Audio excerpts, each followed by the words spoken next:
বন্ধুরা, এই সময় কিন্তু গোটা উত্তর পূর্ব ভারত জুড়ে কিন্তু কনকনে শীতের সময়। আর কনকনে শীত মানেই হচ্ছে আমাদের সমস্ত জবা গাছগুলো কিন্তু এই সময় নিস্তেজ হতে শুরু করে। যে ভিডিওতে তোমাদের সঙ্গে আলোচনা করব এমন কিছু পন্থা যেগুলোকে মেনে চললে পরে এই সময় আমরা কিন্তু জবা গাছের মধ্যে যথেষ্টভাবে ভালোভাবে ফুল নিতে পারবো, এবং যে সমস্ত গাছগুলোর গ্রোথ সম্পূর্ণভাবে থমকে গেছে এই কনকনে শীতে তাদের গ্রোথকে পুনরায় আমরা সজীব করতে পারবো। এবং আক্রান্ত গাছগুলো, বিশেষত এই শীতকালে দাঁড়িয়ে বিভিন্ন গাছগুলো আমাদের কিন্তু ফাঙ্গাস, ব্যাকটেরিয়া, মিলিবাগ এগুলোর আক্রান্ত হয়। তো তাদেরকে ঠিক করার পন্থাগুলো কি কি? বন্ধুরা, দেখতে থাকো সম্পূর্ণ ভিডিওটা মনোযোগ সহকারে, কোনো স্কিপ করবে না। এবং যে সকল নতুন দর্শক বন্ধুরা আজ পিকাস গার্ডেনিং এ প্রথমবার এসেছো তারা অবশ্যই চ্যানেলটিকে সাবস্ক্রাইব করবে এবং পাশে দেওয়া বেল আইকনটি অল এ প্রেস করে নেবে।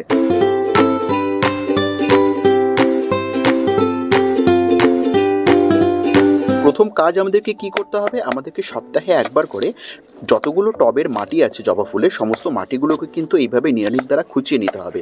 যখন আমরা এইভাবে খুঁচোতে যাই তখন কিন্তু একটা প্রবলেম যেটা হয় যে সূক্ষ্ম শিকড়গুলো ছিঁড়তে শুরু করে, সেটাতে ভয় পাবার কোনো দরকার নেই, কারণ সেটা খুব স্বাভাবিক। এবং যখন আমরা মাটিটাকে প্রত্যেক সপ্তাহে একবার করে খুঁচিয়ে নেব তখন কিন্তু গাছের টবের মাটির মধ্যে বাড়তি অক্সিজেন সঞ্চালনের জন্য গাছের শিকড় কিন্তু ভালোভাবে গ্রোথ নিতে শুরু করবে, এবং তার সঙ্গে কিন্তু গাছ আবার পুনরায় কিন্তু তার নতুন ডালপালা গজাতে শুরু করবে। তো এই প্রথম কাজটা কিন্তু আমাদেরকে এই সময় দাঁড়িয়ে প্রত্যেক সপ্তাহে একবার করে করতে হবে। দ্বিতীয় কাজ আমরা যেটা করব সেটা হচ্ছে যথেষ্টভাবে গাছগুলোকে কিন্তু দিনের সময় আমাদেরকে ছাদ বাগানের ওপেনে রাখার চেষ্টা করব। যতটুকু সানলাইট গাছগুলো পায় ততটুকু সানলাইট যদি এই গাছগুলোতে পেতে শুরু করে তাহলে কিন্তু গাছের একটা গ্রোথের দিকে খুব ভালো। যারা শহর অঞ্চলে বাগান করছো, যাদের গাছগুলো বারান্দায় রয়েছে, তারা চেষ্টা করবে রাতের শীতের সময় যখন শিশির পড়ছে গাছগুলোকে শেডের মধ্যে নিয়ে এসে এবং দিনের সময় অন্তত বিকেল 3-4টা অবধি যাতে আমরা এগুলোকে ওপেন জায়গায় রাখি, যাতে গাছগুলো প্রপার সানলাইট পায়। শীতকালে আরেকটা যেটা প্রবলেম হয়, প্রপারভাবে সানলাইট না ওঠার জন্য, মানে সূর্য সঠিক সময় না ওঠার জন্য অনেক সময় 4-5 দিন কুয়াশাময় আমাদের সমস্ত এলাকা থাকে। তো সেই ক্ষেত্রে হয় কি, আমাদের টবে যে আমরা যখন জল প্রয়োগ করি মাটি কিন্তু সম্পূর্ণভাবে শুকনো হয় না, এবং শুকনো না হওয়ার জন্য কিন্তু সবসময় ভেজে মাটি থাকার কারণে কিন্তু গাছে ফাঙ্গাসজনিত সমস্যা বাড়তে থাকে। এবং দ্বিতীয়ত হচ্ছে যে এই সময় দাঁড়িয়ে শীতকালে গাছের গ্রোথ পুরোপুরি থমকে যায়, কারণ হচ্ছে যে মাটি যদি অতিরিক্ত পরিমাণে ঠান্ডা থাকে তাহলে কিন্তু শিকড়ের গ্রোথ সম্পূর্ণভাবে আটকে যায়। তো এই ঠান্ডা মাটিটাকে আমাদেরকে গরম করতে হবে। তো আমাদেরকে কিছু খাবার এমন প্রোভাইড করতে হবে যেগুলো মাটিকে গরম রাখবে এবং গাছকে বাড়তে সাহায্য করবে। তো চলো এখন দেখে নিই আমরা কোন কোন ধরনের খাবার এই জানুয়ারি মাসে দাঁড়িয়ে আমাদের জবা ফুলের গাছগুলোতে প্রোভাইড করতে পারি। কি দেখতে পাচ্ছ, আমি এখানে একটা গুঁড়ো খাবার নিয়ে নিয়েছি। এটা অন্য কিছু না, এটা হচ্ছে আমাদের সর্ষের খোলের ডাস্ট। এটাকে আমি যে চটি খোল বাজার থেকে তোমরা সবাই কিনে আনো, সেই চটি খোলকে মিক্সারে যদি তোমরা এইভাবে গুঁড়ো করে নাও তাহলে এটা কিন্তু একটা খুব ভালো কম্পোস্টযুক্ত নাইট্রোজেন বেসড খাবার আমাদের জবা ফুলের এই সময় দাঁড়িয়ে। এবং তার সঙ্গে আমরা সকলে জানি যে এই সর্ষের খোলের খাবারটা কিন্তু ভীষণ পরিমাণে গরম, যা মাটিকে গরম রাখতে সাহায্য করে। তো আমরা প্রথম খাবার হিসেবে এই সর্ষের খোলটাকে গাছে প্রয়োগ করব। তো এখানে দেখতে পাচ্ছ আমার কিন্তু বিভিন্ন আয়তনের টবের মধ্যে কিন্তু আমার সম্পূর্ণ জবা গাছগুলো বসানো রয়েছে। তো এখানে বিভিন্ন গাছের ক্ষেত্রে কিন্তু পরিমাণটা বিভিন্ন রকমের হবে। এখানে দেখতে পাচ্ছ এটা কিন্তু একটা 12 থেকে 15 ইঞ্চির পাত্রের মধ্যে আমার কিন্তু এই জবা গাছটা বসানো আছে। তো এই 12 থেকে 15 ইঞ্চি টবের জন্য আমি যেটা করব সেটা হচ্ছে, দেখতে পাচ্ছ এখানে একটা বড় স্পুন নিয়ে নিয়েছি আমি, বড় একটা চামচ। এই বড় চামচে 1 চামচ খাবার কিন্তু মানে এই সর্ষের খোলের ডাস্টটা আমরা দিয়ে দেবো। এখানে তোমরা দেখলে যে আমি বড় চামচের 1 চামচ প্রয়োগ করলাম, যেহেতু আমার টবের আয়তন 12 থেকে 15 ইঞ্চ।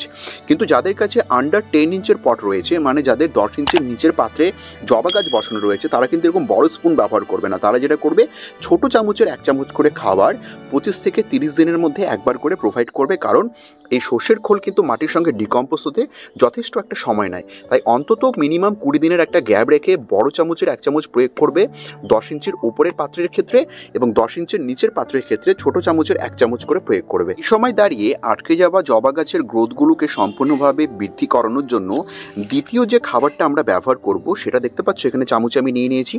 এটা হচ্ছে এনপিকে 19-19-19। এই এনপিকে 19-19-এর মধ্যে আমাদের কিন্তু নাইট্রোজেন, ফসফেট, পটাশিয়াম তিনটেই কিন্তু সেম রেশিওতে রয়েছে। তো এটা কিন্তু আরও বাড়তি সাহায্য করবে, বিভিন্ন নিউট্রিশনের ঘাটতি পূরণ করার চেষ্টা করবে টবের মাটির মধ্যে, এবং জবা গাছকে কিন্তু বৃদ্ধি করতে সম্পূর্ণভাবে সাহায্য করবে। তো এটা আমি কি করব, দেখতে পাচ্ছ এখানে চামচের অর্ধেক চামচ আমি নিয়ে নিয়েছি। তো এই হাফ চা চামচ আমি কিন্তু দিয়ে দেবো আমার এই 12 থেকে 15 ইঞ্চির পাত্রের জন্য। শীতকালে যাতে মাটি গরম থাকে তার জন্য আমরা এখানে সর্ষের খোলের প্রয়োগ করলাম। এবং গাছের বৃদ্ধির জন্য নাইট্রোজেন, ফসফেট, পটাশিয়াম এই তিনটার উপাদানের মিশ্র সার হিসেবে এনপিকে 19-19-19কে প্রয়োগ করলাম। এরপরও তোমরা দেখবে যে এই শীতকালে দাঁড়িয়ে ওয়েদার খারাপ থাকার জন্য কিন্তু আমাদের গাছের পাতার মধ্যে কিন্তু সতেজ ভাব থাকে না। দেখতে পাচ্ছ পাতাগুলো কেমন একটু ফ্যাকাশে ফ্যাকাশে হলদে হলদে ভাব। তো এই ফ্যাকাশে ফ্যাকাশে বা হলদে হলদে ভাবটাকে কাটানোর জন্য আমরা তৃতীয় যে খাবারটাকে প্রয়োগ করব, দেখতে পাচ্ছ চামচের মধ্যে আমি চিনির দানার মতো একটি খাবার নিয়ে নিয়েছি। এটা হচ্ছে আমাদের এপসম সল্ট মানে ম্যাগনেসিয়াম সালফেট। এই ম্যাগনেসিয়াম সালফেট যেটা কাজ করবে সেটা গাছের পাতাকে সবুজ করতে এবং যে হলদেটে ভাব একটা পাতার মধ্যে চলে আসে এই শীতকালে সেটাকে কাটিয়ে তুলতে কিন্তু এই খাবারটা ভীষণভাবে সক্ষম। তো এটা আমি কিভাবে প্রয়োগ করব, দেখতে পাচ্ছ এই টবটা আমার 12 থেকে 15 ইঞ্চের একটি পাত্র, তার ক্ষেত্রে আমি বড় চামচের 1 চা চামচ খাবার কিন্তু এর মধ্যে প্রয়োগ করছি।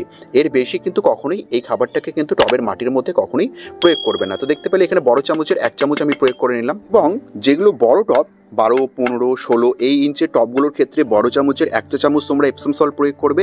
যেগুলো 8 ইঞ্চের, 10 ইঞ্চের, 6 ইঞ্চের পাত্র তাদের ক্ষেত্রে কিন্তু এই চামচ ব্যবহার করবে না, ছোট চামচের 1 চামচ ব্যবহার করবে ওই সেম 20 থেকে 25 দিনে একবার করে। এবার আমাদের যে কাজটা করতে হবে সেটা হচ্ছে যে আমরা খাবারটা তো প্রয়োগ করে দিলাম, এইবার আমাদেরকে মাটিটাকে কিন্তু ভালোভাবে নেড়ে চেড়ে নিতে হবে যাতে এই খাবারটা ভালোভাবে কিন্তু আমাদের মাটির সঙ্গে মিশে যায়। আমরা অনেক সময় করি কি, টবের মাটিতে খাবার প্রয়োগ করি কিন্তু খাবার প্রয়োগ করে কিন্তু টবের মাটিটাকে ওইভাবেই ছেড়ে দিই। সেটা করলে কিন্তু হবে না। আমাদেরকে করতে হবে কি, মাটিটাকে কিন্তু ভালোভাবে এভাবে নাড়ি চাড়িয়ে নিতে হবে যাতে খাবারের প্রত্যেকটা দানা আমাদের মাটির কণার সঙ্গে ভালোভাবে এবং সম্পূর্ণভাবে মিশে যায়। শীতকালে গাছের স্বাভাবিক বৃদ্ধির জন্য কিন্তু আমরা গাছে খাবার প্রয়োগ করে নিলাম, কিন্তু আরও কিছু বাড়তি কাজ আমাদেরকে এই শীতকালে দাঁড়িয়ে জবা ফুলের গাছের মধ্যে করতে হবে যাতে গ্রোথ সম্পূর্ণভাবে আটকে না যায়। সেই কাজ কি, আমরা দেখতে পাই যে পাতার মধ্যে কিন্তু বিভিন্ন ধরনের পোকামাকড়ের আক্রমণ হয়। সবথেকে বড় শত্রু মিলিবাগের আক্রমণ কিন্তু এই ড্রাই ওয়েদারে সবথেকে বেশি হয়ে থাকে। দ্বিতীয়ত তোমরা দেখতে পাবে যখন পাতাটাকে এইভাবে উল্টাবে পাতার পেছনের দিকে কিন্তু তোমরা দেখতে পাবে সাদামাছির আক্রমণ। এবং তৃতীয়ত আরেকটা জিনিস এই সময় প্রচুরভাবে আমরা লক্ষ্য করতে পারি, যদি এইভাবে ডালগুলোকে একটু করে উঠিয়ে নাও বা সরিয়ে নাও তাহলে দেখতে পাবে পাতার পেছন দিকে এই দেখো কালচে দাগ। এটা কিন্তু ব্যাকটেরিয়া বা ফাঙ্গাস জনিত সমস্যা। তো এইগুলোকে আটকানোর জন্য আমরা ঘরোয়াভাবে কি সলিউশন ইউজ করতে পারি চলো একবার করে দেখে নিই। ব্যাকটেরিয়া এবং ফাঙ্গাল ডিজিজকে আটকানোর জন্য এবং তার সঙ্গে পোকামাকড় যাতে গাছের উপর এসে বাসা না বাঁধে আমরা কি করতে পারি, আমরা 10 থেকে 15 দিনে একবার করে কিন্তু প্রত্যেকটা জবা ফুলের গাছের মধ্যে নিম তেলের স্প্রে করতে পারি। অনলাইন অ্যামাজনে গেলে পরে এরকম প্রচুর কোম্পানি তোমরা প্রোডাক্ট পেয়ে যাবে নিম অয়েল, যেগুলো কিন্তু ডাইরেক্ট এইভাবে তোমরা গাছের মধ্যে স্প্রে করতে পারবে। এবং আমি কিন্তু কিছু লিঙ্ক কিন্তু আমার ডেসক্রিপশনে দিয়ে দিয়েছি, সেগুলো কিন্তু তোমরা সেখান থেকে ক্রয় করতে পারবে বা সংগ্রহ করতে পারবে। এর বাইরে সাদামাছি বলো, মিলিবাগ বলো, মাইটস, অ্যাফিডস এগুলোর আক্রমণকে জবা গাছের থেকে আটকানোর জন্য আমরা কি করতে পারি, আমরা 15 থেকে 20 দিনে একবার আমাদের কাছে যে ওয়াটার স্প্রেয়ার আছে সেই স্প্রেয়ারের মধ্যে 2 লিটার জলের মধ্যে 1 ml কনফিডার, তোমরা ডিসপ্লেতে দেখতে পাচ্ছ এই কনফিডার তোমরা যে কোনো সারের দোকানে যদি না পাও তাহলে অ্যামাজনে তোমরা পেয়ে যাবে, আমি লিঙ্ক ডেসক্রিপশনে দিয়ে দেবো।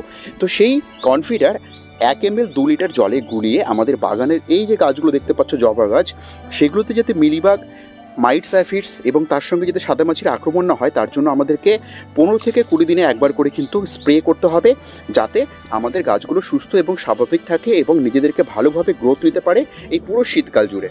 এবার সর্বশেষ কাজ আমরা যেটা করব, যে ইনফরমেশনটা অবশ্যই দেওয়া উচিত এই স্পেসিফিক খাবারটা প্রয়োগ করার জন্য, সেটা হচ্ছে যে যখন সর্ষের খোল তোমরা গাছের টবের মধ্যে প্রয়োগ করবে ডাস্ট হিসাবে তখন কিন্তু কখনোই এই টবের মাটিকে সম্পূর্ণভাবে ভিজে রাখবে না। যদি সবসময় এই টবের মাটি ভিজে থাকে তাহলে কিন্তু এই গাছকে ফাঙ্গাস এবং ব্যাকটেরিয়ার আক্রমণ থেকে কখনোই বাঁচাতে পারবে না। তাই অবশ্যই মাটিকে ড্রাই রাখার চেষ্টা করবে। খাবার প্রয়োগ করার পর যে জল দিয়ে দেবে তার অন্তত 5 থেকে 6 দিন কিন্তু কোনো রকমের জল প্রয়োগ করবে না। মাটিকে ড্রাই রাখার চেষ্টা করবে যদি সর্ষের খোল স্পেসিফিক জবা গাছের মধ্যে তোমরা প্রয়োগ করো। বন্ধুরা, এটি ছিল আজকের ভিডিও। আশা করছি ভিডিওটা তোমাদের খুব ভালো লেগেছে। এই পরিচর্যাগুলো যদি আমরা সম্পূর্ণভাবে জবা গাছে এই জানুয়ারি ফেব্রুয়ারি মাসগুলোতে করি তাহলে কিন্তু সারা বছর ধরে গাছের মধ্যে তোমরা এরকম প্রচুর পরিমাণে যেমন কুড়ি দেখতে পারবে, সতেজ ভাব দেখতে পারবে, তেমনই কিন্তু গাছের মধ্যে অসংখ্য পরিমাণে ফুলও আসবে। এতক্ষণ ধরে ধৈর্য দিয়ে ভিডিওটাকে দেখার জন্য তোমাদেরকে অশেষ ধন্যবাদ। এইভাবেই আমাদের ভিডিওগুলো দেখতে থাকো, এভাবেই পিকাস গার্ডেনিংকে ভালোবাসা দিতে থাকো। দেখা হবে পরবর্তী ভিডিওতে এরকম আরও নানান ইনফরমেশন নিয়ে, এরকম আরও নানান গুরুত্বপূর্ণ টিপস এবং ট্রিক্স নিয়ে। কিন্তু ততক্ষণের জন্য প্রত্যেকটা দর্শক বন্ধুকে আমি এখানেই জানাচ্ছি আজকের মতো নমস্কার।